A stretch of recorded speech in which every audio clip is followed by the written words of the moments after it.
So back to Pearl Harbor. Here you can see this is Japan.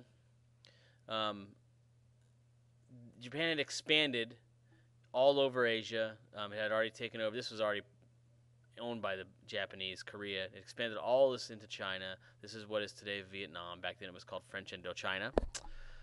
So they were expanding their influence. If you look at this map, you can see that Hawaii is a little less than halfway between California and Japan over here. If you look at the four big islands of Hawaii, um, Oahu is where Pearl Harbor is. And it was the perfect place to have a military base. And so, since the United States at first took control of Hawaii, and then later on made it a state, we put a big military installation there. It was where our Pacific Fleet was. Here's an above view of the harbor. This is Pearl Harbor, and these are you can see right here where my mouse is. These are military ships here, and back here there's more military ships. This is a dry dock facility where they're being fixed. This is actually taken from a plane looking down. This is what the Japanese would have seen. FDR had actually drawn the ire of the Japanese because he limited the exports to Japan, which made them angry. But what really made them upset was when he froze all of the money, all the assets the Japanese had in the United States, mostly in banks, and he banned the sale of oil to Japan. Back then, we were one of the major producers of oil in the world. They hadn't really found oil in the Middle East yet. We were producing oil all over, places like Pennsylvania, especially Texas and New Mexico. So Japan needed resources. That's one of the reasons it invaded the colonies in Southeast Asia. Next slide.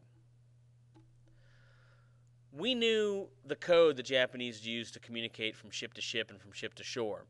We knew their fleet was moving around the Pacific someplace, and we knew they were planning an attack on us, but we could not figure out where. We were not getting the correct intelligence. The U.S. had been attempting to keep peace in constant talks between the ambassador to the United States from Japan and the White House. But General Toko Hideki, he took control of Japan.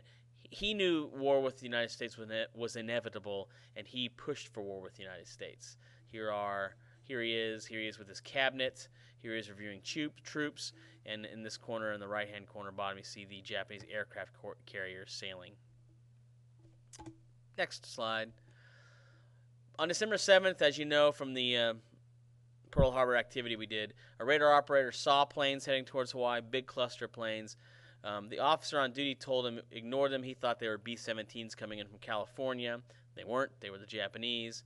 180 Japanese planes raced towards about half of the United States Pacific Fleet, untouched. Here they are dive bombing. Here they are flying over Hawaii. This is taken from the Japanese planes. There's more pictures of the Japanese planes. In less than 2 hours, it was completely over. And to tell you what happened, next slide.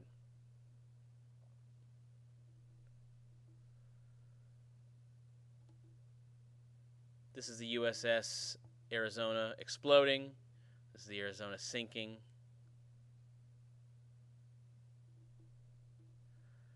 This is the air base north of the Pearl Harbor, which was destroyed with most of the planes on the ground. Two guys did get up on one of the planes and shoot down a few Japanese aircraft. This is a Japanese reconnaissance photo of the damage done. The USS Maryland sunk, USS Oklahoma sunk, USS Tennessee and Virginia all sunk. Here you can see some of the oil being blown up. This is the USS Arizona listing or tilting before it sunk. I don't remember what ship this is on fire. This is Dory Miller, who was, it was a segregated army back then. He fought in the he didn't fight at all. He was working in the kitchen.